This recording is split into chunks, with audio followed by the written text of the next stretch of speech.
Hello students, how are you all? So today we are going to start the chapter number 6 of class 10 science, that is life processes, and one of the most important chapter of class 10 science, as well as a chapter which is having one of the largest weightage in this paper. तो अगर हम देखें तो इसमें से बहुत सारे important questions आ सकते हैं, बहुत ही इजी क्वेश्चंस आ सकते हैं, बहुत ही क्रीम क्वेश्चंस आ सकते हैं, और कुछ ऐसे क्वेश्चंस हैं जो आई एम श्योर कि ये तो आएगा ही आएगा. क्लियर? तो उसके लिए मैं आपको मेरे साथ रहना है. Now we are going to start the chapter number 6, that is life processes. What are life processes? What do we mean by life? What do we mean by living and non living organisms? कैसे कह सकते हैं that anything is living and non living? कुछ चीज़ observe करें, कैसे पता चलता है दैट आई एम लिविंग? कैसे? सांस ले रहा हूँ, हिल सकता हूँ, है ना?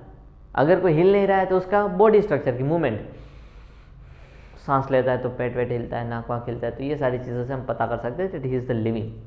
क्लियर? अगर कोई सो रहा है तो भी पता चल जाता है दैट ही इज़ लिविंग और नॉन लिविंग. क्लियर? दूसरी चीज़ें, कुछ ऐसे स्ट्रक्चर्स होते हैं जहाँ पे हमारा ब्रीदिंग भी नहीं दिखता है. कुछ ऐसे ऑर्गेनिजम्स हैं जिसमें ब्रीदिंग भी नहीं दिखता है, तो उसमें भी मूवमेंट होता है but at a cellular level, कि उनके सेल्स में मूवमेंट होता है but we can't see that. तो इन शॉर्ट हम कहते हैं कि कहीं पे भी मूविंग चीज़ हो रही है, मूविंग है, तो वो लिविंग है. क्लियर?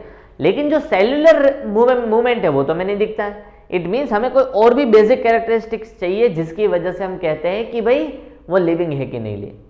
तो उसी के लिए life processes, each and every living organisms perform some processes for their continuation of the life. अगर उनको जिंदा रहना है तो कुछ ना कुछ तो लाइफ प्रोसेसेस परफॉर्म करना ही पड़ता है. Some of the examples of the life process are nutrition, digestion, nutrition का ही पार्ट है, respiration, control and coordination, transportation, excretion. तो ये बहुत सारे ऐसे लाइफ प्रोसेसेस हैं जिसकी वजह से लाइफ एग्जिस्ट करती है और कोई ऑर्गेनिज्म एग्जिस्ट करता है. Clear? So now the first and the most important life process is nutrition. क्यों मोस्ट इंपॉर्टेंट? क्योंकि अगर कंट्रोल एंड कोऑर्डिनेशन आपको ब्रेन चलाना है, ट्रांसपोर्टेटरी सिस्टम आपको हार्ट चलाना है, एक्सक्रीटरी सिस्टम किडनीज वो सारी चीजें चलानी है, रेस्पिरेशन के लिए लंग्स चाहिए, तो न्यूट्रिशन तो चाहिए ही चाहिए, क्योंकि ये सारे बाकी के प्रोसेस परफॉर्म करने के लिए आपको एनर्जी चाहिए. एंड फॉर एनर्जी आपको रॉ मटेरियल चाहिए, सोर्स चाहिए, दैट इज फूड. फूड में से हमें बहुत सारे न्यूट्रिएंट्स मिलते हैं, and intake of food material and utilization of it for gaining of energy is known as nutrition. Intake of nutrients and utilization of nutrients to get energy is known as nutrition. तो definition लिख सकते हो आप, वापस repeat कर रहा हूं. Intake of nutrients to get energy and perform the other processes is known as nutrition. The process of intake of nutrients and utilization of nutrients for the gain of energy is known as nutrition. तो ये ऐसा अलग अलग वे में मैंने 3-4 definitions बोली, सबका मतलब एक ही होता है, कोई भी लिखो आपकी मर्जी. Now depending upon the nutrition process, कुछ ऐसे अगर हम ऑर्गेनिजम्स देखें तो सिंगल सेल्स ऑर्गेनिज्म होते हैं, जैसे अमीबा, फेरामिशियम. सिंगल, एक ही सेल है, वो एक ही सेल सारे के सारे प्रोसेसेस खुद कर लेता है, जैसे कि excretion, control and coordination, respiration, nutrition, transportation. एक ही सेल में ये सारी चीज़ें हो जाती है. कुछ मल्टी सेलुलर बड़े कॉम्प्लेक्स बॉडी वाले ऑर्गेनिज्म होते हैं, जैसे हम खुद, जिसमें हर एक टास्क को परफॉर्म करने के लिए अलग अलग तरीके के सिस्टम्स हैं. एक्सक्रीशन करने के लिए excretory system, control and coordination system, transportation system, digestive system, respiratory system. तो ऐसे एक चीज परफॉर्म करने के लिए, एक टास्क परफॉर्म करने के लिए we have different types of systems. Now for nutrition also there are different types of multicellular organisms and there are different types of mode of nutrition, कि कौन से तरीके से न्यूट्रिशन लेते हैं बेटा. तो कुछ ऐसे ऑर्गेनिजम्स होते हैं जो अपना खाना खुद बना लेते हैं. कुछ ऐसे ऑर्गेनिजम्स होते हैं जो अपना खाना खुद बना लेते हैं. ये अपना खाना कि भाई यहाँ पे खाना है, खुद बना लिया. हम खुद, मम्मी का अलग काम होता है कि वो अपना खाना खुद बनाते हैं, मतलब वो ऐसा पका सकते हैं, खुद का खाना पका सकते हैं, बना नहीं सकते, है ना. वो खुद बना लेते हैं, क्या कर ले, कुक कर लेती है, but they can not make its own food. वो अपना खुद का खाना बना नहीं सकती, कुक कर सकती है, खाना अपना खुद कुक कर सकती है कि भाई मम्मी के हाथ में यहाँ से नहीं ऐसा व्हीट ग्रो नहीं होता है, राइस ग्रो नहीं होते, उसे कहते हैं खुद का खाना बनाना। क्लियर, पता चला? So some are the organisms which can grow their own food और they can make their own food. तो यहाँ पे दो तरीके के ऑर्गेनिजम्स होते हैं, एक जो अपना खुद का खाना बना सकते हैं, एक है जो अपना खुद का खाना बना सकते नहीं है। तो न्यूट्रिशन में दो पार्ट्स यहाँ पे डिवाइड हो गए, है ना? न्यूट्रिशन में दो पार्ट्स हो गए, one is known as the autotrophic nutrition and another one is known as heterotropic nutrition. Another one is known as heterotropic nutrition. Clear? Autotrophic organisms are the organisms which can make their own food. जिसमें autotrophic mode of nutrition होता है उन्हें कहते हैं autotrophs, इसे कहते हैं heterotrophs. Autotrophs, heterotrophs, automatic खाना बना लेते हैं, जो अपना खाना खुद बना लेते हैं उन्हें हम ऑटोट्रॉप्स कहते हैं, जो अपने खाने के लिए किसी और ऑर्गेनिज्म के ऊपर डिपेंडेंट है। It means specially on autotrophs directly और indirectly. Heterotrophs are the organisms which are dependent for the nutrition on autotrophs directly और इनडायरेक्टली। तो उन्हें क्या कहते हैं? हेट्रोट्रॉप्स। जैसे लायन है, ऑटोट्रॉप्स यानी एग्जांपल्स क्या है? ब्लू ग्रीन algae है जो फोटोसिंथेसिस परफॉर्म कर सकती है। ऑटोट्रॉप्स खाना बनाते हैं but by process of photosynthesis, जैसे कि blue green algae, green plants and some bacteria can have their own food by the utilization of sunlight, and they have a green colored pigment known as chlorophyll by which they can perform photosynthesis. They are known as the autotroph, and the mode of nutrition in these autotrophs are known as autotrophic mode of nutrition. Clear? Quite clear. Now heterotrophic mode of nutrition. In heterotrophic mode of nutrition the organisms are dependent upon autotrophs. मैंने क्या बोला था? directly or indirectly. Heterotrophs are dependent on the autotrophs directly or indirectly. अर्थात lion, शेर, वो पेड़ नहीं खाते हैं, पत्ते नहीं खाते हैं, वो खाते हैं डियर को। तो जो डियर है वो तो पेड़ पत्ते खाते हैं, पेड़ पत्ते ही नहीं होंगे तो क्या होगा? डियर्स ही नहीं होंगे, डियर्स नहीं होंगे तो लायंस नहीं होंगे।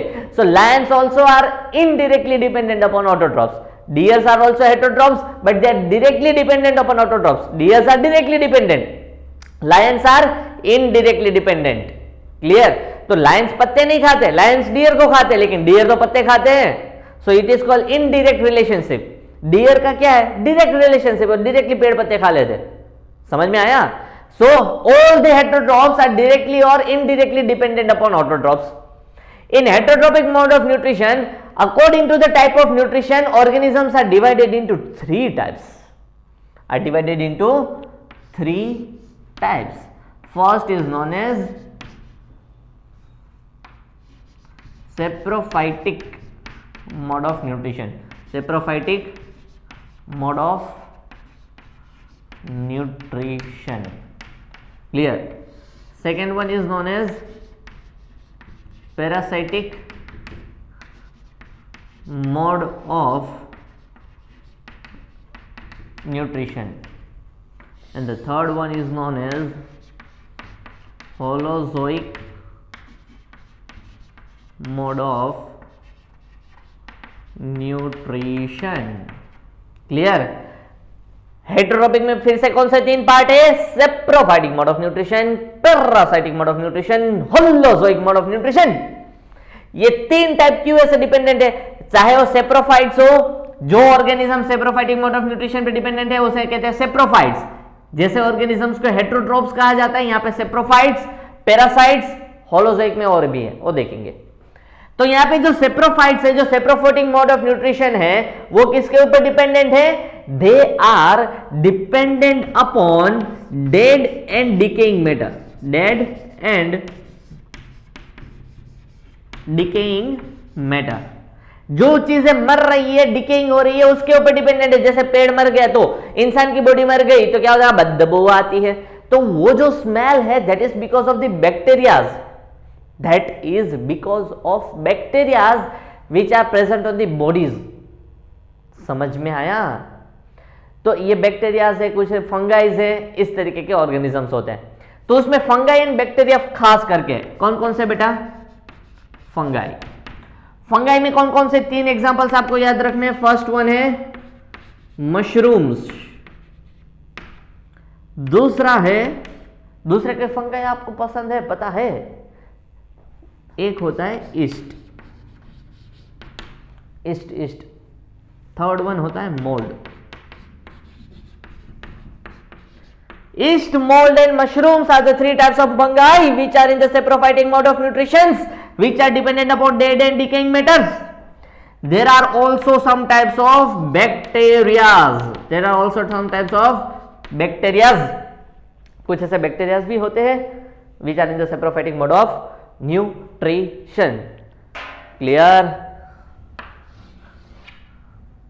चलो. Now parasitic mode of nutrition. They are directly dependent on the living organisms. Generally किसके ऊपर डिपेंडेंट है बेटा? Living organisms. And they are harmful for the organisms. क्या है बेटा? Harmful है। मेरे अंदर कोई पैरासाइट होगा तो मेरे लिए harmful है। These organisms are dependent on the another organisms. For examples, viruses देख लेते हैं। मलेरिया होता है, बीमार हम होते हैं, वायरसेस बैक्टीरियाज मजे करते हैं। समझ में आया? क्लियर? तो यहाँ पे कुछ ऐसे वर्म्स होते हैं, यहाँ पे एग्जांपल्स में लिख रहा हूं बेटा, याद रखो। टेप वर्म होते हैं, फ्लैट वर्म्स होते हैं, कुछ वायरसेस होते हैं, कुछ बैक्टीरियाज होते हैं। क्लियर? तो flat worms, tap worms, viruses, bacterias, micro organisms ऐसे होते हैं जो दूसरे ऑर्गेनिज्म के ऊपर डिपेंडेंट है लेकिन उसके लिए हार्मफुल भी है। For example tap worm, flat worm अगर हमारे बॉडी में है तो हमारे लिए हार्मफुल होंगे। They are the parasites, they are the parasites, they are depending on the another organisms. तो हमारे ऊपर डिपेंडेंट है ना, तो हम उसके लिए होस्ट कहेंगे। They are dependent upon living organisms, और उस लिविंग ऑर्गेनिजम्स को हम क्या कहते हैं बेटा? होस्ट। जिसके ऊपर पैरासाइट डिपेंडेंट होते हैं वो उसके लिए होस्ट होता है। होस्ट यानी अगर कोई हमारे घर पे मेहमान आता है ना बेटा, हमारे घर पे कोई गेस्ट आते हैं तो हम उनके लिए होस्ट होते हैं। We are the host for them. Clear? अभी इंडिया है वो ऑस्ट्रेलिया खेलने गया था। क्लियर? अभी इंडिया ऑस्ट्रेलिया खेलने गया था, क्रिकेट खेलने गया था इंडिया की टीम। तो ऑस्ट्रेलिया वाले क्या होंगे? होस्ट, क्योंकि वो हमें संभाल रहे हैं, हम मेहमान थे। अभी इंग्लैंड है वो इंग्लैंड इंडिया खेलने आ रहा है, इंग्लैंड है वो इंडिया खेलने आ रहा है, तो अभी India is host for the England. तो हमारे बॉडी में कोई अंदर आता है तो हम होस्ट होते हैं, तो ये होस्ट के लिए हार्मफुल होता है। ये पैरासाइट्स होते हैं होस्ट के लिए क्या होते हैं बेटा? हार्मफुल होते हैं। क्यों? क्योंकि उसमें से न्यूट्रिशन गेन करते हैं। क्या होता है बेटा? उसमें से न्यूट्रिशन गेन करते हैं। वैसे कसकटा, अमरबेल, अमरबेल आपने सुना होगा, वो भी एक इंपॉर्टेंट पैरासाइट है फॉर द प्लांट्स। प्लांट्स के लिए क्या है बेटा? अमरबेल करके, कसकटा बोलो या तो फिर अमरबेल बोलो, कसकटा आर दी अमरबेल। तो that is harmful for the plants. ये एक पैरासाइट है that is harmful for the plants. Now depending upon the type of organism, type of organism, holozoic mode of nutrition एक ही है, उसमें सिर्फ ऑर्गेनिजम्स के टाइप है। वो कौन कौन से ऑर्गेनिज्म होते हैं? तो 3 तरीके के यहां पे बेटा हमारे पास ऑर्गेनिज्म होते हैं। First are herbivorous, second is carnivorous and the third one is omnivorous. ठीक है, ना दिखाई दे तो समझ लेना, हर्बीवोरस, कार्निवोरस, ओमनिवोरस। हर्बीवोरस यानी क्या होते हैं? ग्रास ईटिंग और ग्रीन प्लांट्स के ऊपर डिपेंडेंट होते हैं। कार्निवोरस यानी क्या होते हैं बेटा? कार्निवोरस यानी only dependent upon meat and flesh, meat and flesh. तो और ओमनीवोरस यानी दोनों क्या होते हैं? दोनों, grass as well as flesh के ऊपर डिपेंडेंट होते हैं। तो हम क्या होते हैं? omnivorous. Human beings are the omnivorous animals because we can eat grass, green plants as well as flesh and meat. इसमें से कोई बेवकूफी नहीं करेगा, सर मैं तो हर्बीवोरस हूं, मैं नॉनवेज नहीं खाता हूं, then that is your choice. Clear? आप नहीं खाते हो इसका मतलब ये नहीं कि आप खा नहीं सकते हो, by choice, that is a good thing. मैं भी नहीं खाता, आपकी मर्जी मेरी मर्जी, but we are omnivorous. Why? Because our stomach is able to digest meat and flesh. समझ में आया? हर्बीवोरस यानी सिर्फ ग्रास खा सकते हैं, जैसे डियर्स है ना, domestic plants, cow, buffalo, deer, zebras, giraffes, elephants. Carnivorous which can only eat flesh, meat. Cat family, cat यानी वो हमारे घर पे आते हैं, वो नहीं, बड़े वाले, टाइगर, लायन, लेपर्ड, वो सारे, चीताज। ओमनीवोरस, ओमनीवोरस यानी जो दोनों खा सकते हैं, human beings, dog, cat, rat, clear, bat, तो ये सारे ओमनीवोरस हो जाते हैं बेटा। क्लियर? तो ये चीज़ आपको पता होनी चाहिए before starting the nutrition. Nutrition में क्या, दो तरीके के हैं, ऑटोट्रॉप्स, हेटरोट्रॉप्स। ऑटोट्रॉप्स अपना फूड कैसे बनाते हैं? By the process of photosynthesis. Photosynthesis में क्या होता है बेटा? यहाँ पे फोटोसिंथेसिस में इनऑर्गेनिक मॉलिक्यूल्स जैसे कि कार्बन डाइऑक्साइड और वाटर दोनों को मिला के यहाँ पे हमारे पास कंपाउंड बनते हैं। कैसे कंपाउंड्स बनते हैं? Glucose and oxygen, C6H12O6। This is the formula for the glucose and the by product is released is oxygen. Carbon dioxide और वाटर तो हमारे बॉडी में भी है। देखो बहुत सारा कार्बन डाइऑक्साइड ले लिया मैंने, पानी तो मेरे बॉडी में था, सुबह ही पिया था मैंने। तो यहां पे बिकॉज ऑफ सनलाइट, यहां पे आती है सनलाइट और क्लोरोफिल। सनलाइट भी हमें मिलती है, वाटर भी है, कार्बन डाइऑक्साइड, लेकिन हमारे पास क्लोरोफिल नहीं है। हमारे पास क्या नहीं है बेटा? क्लोरोफिल नहीं है। तो क्लोरोफिल नहीं हो चलेगा, खा लेंगे कुछ और। तो क्लोरोफिल होता तो हम भी फोटोसिंथेसिस कर पाते, हमारा कलर भी ग्रीन होता, घमोरा जैसा, है ना। आती है ना, कोई इसमें आती थी वो एवेंजर्स में, है ना, घमोरा ग्रीन कलर की, शायद वो फोटोसिंथेसिस परफॉर्म कर सकती है, ग्रीन कलर है, क्लोरोफिल। तो वो फोटोसिंथेसिस नहीं कर पाते because we don't have chlorophyll. Chlorophyll कहां पे होता है? क्लोरोफिल होता है क्लोरोप्लास्ट में। क्लोरोप्लास्ट क्या है? क्लोरोप्लास्ट एक तरीके का प्लास्टिड है, सेल ऑर्गेनल है। क्लियर? जिसमें क्लोरोफिल एक ग्रीन कलर का पिगमेंट होता है। क्लोरोफिल कौन से कलर का पिगमेंट होता है बेटा? ग्रीन कलर का पिगमेंट होता है, ग्रीन कलर्ड पिगमेंट क्लोरोफिल। कौन प्रोड्यूस करता है? क्लोरोप्लास्ट। क्लोरोप्लास्ट एक तरीके का प्लास्टिक होता है जो सेल ऑर्गेनल है, सिर्फ प्लांट सेल्स में ही पाया जाता है और कहीं पे नहीं होता है। तो फूटी किस्मत हमारी कि खाने के लिए दौड़ना पड़ता है, वरना तो ऐसे धूप में खड़े रहो, कार्बन डाइऑक्साइड लो, मजे करो। क्लियर? पूरे दिन खेलते रहो। क्यों? खाना तो हो गया, फिर और तो क्या चाहिए। ठीक है? तो ये चीज आपको याद रखनी है बेटा। फोटोसिंथेसिस का छोटा सा रिएक्शन है, यहाँ पे प्लस H2O भी जनरेट होता है, लेकिन आप बैलेंसिंग अपनी टेक्स्ट बुक में से लिखोगे तो पता चल जाएगा 6 12 6 6। क्लियर? तो यहाँ पे आपको पता चल जाएगा इस तरीके से फोटोसिंथेसिस होता है। फोटोसिंथेसिस घबराना मत, हम डिटेल में डिस्कस करेंगे, क्लोरोप्लास्ट, प्लास्टिड्स, स्टोमेटा वोमेटा सारी चीज़ें देखेंगे। लेकिन फिलहाल के लिए आपको ये चीज़ें याद रखनी है कि न्यूट्रिशन कौन से टाइप के होते हैं, एग्जाम्पल्स उसके याद रखो, पैरासाइट्स के एग्जाम्पल याद रखो, होलोजोइक में भी एग्जाम्पल, ग्रास ईटर में, मीट ईटर में, और ओमनीवोरस के एग्जाम्पल्स, फंगाई के 3 एग्जाम्पल्स खास करके याद रखो, mushrooms, yeast and mould, bacterias कुछ होते हैं, सिंपल सम बैक्टीरियाज, यहाँ पे भी some bacterias, green plants, blue green algae, उस तरीके से, है ना। तो उस तरीके से आपको याद रखना है बेटा, उतना कर लो, उतना काफ़ी है हमारे लिए। Now photosynthesis process, exchange of gases, how autotrophs can perform photosynthesis, what is chlorophyll, sunlight, how they acquire water, carbon dioxide, ये सारी चीज़ें हम डिटेल में पढ़ेंगे from the next lecture. Thank you very much.